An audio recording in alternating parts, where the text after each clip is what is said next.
The next thing you're going to need to do for your superhero project is find a good background and some special effects. To do this, we're going to be using Google Images. So you can just search for whatever you're looking for, and it's really important that you select search tools and make sure that the size of the images are larger than 1000. That will give you a good high quality picture to work with. We don't want to have any pixelated images where it's kind of blurry or fuzzy. Now, I can just type in whatever I'm looking for. So if I want to add some fire to my image, I can type fire. And I got some good pictures here that I could put myself in front of if I wanted the whole scene to be on fire. A good picture is one with a solid background, so either all black, all white, or all one main color. That will make it much easier to remove the color and kind of add yourself to the scene.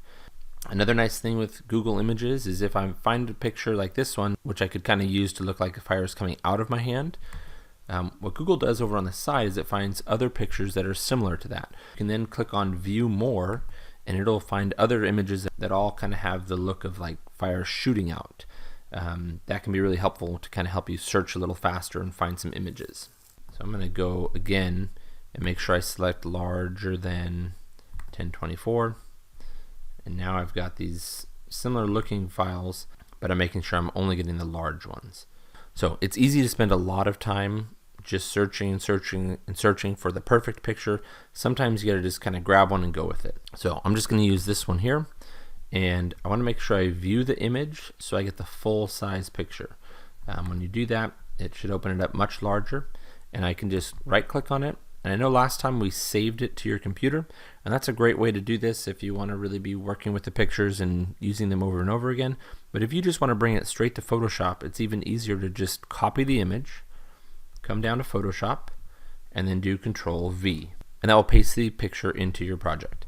You see it created a new layer on the side. Layers are going to be really important to pay attention to as you're working on this project.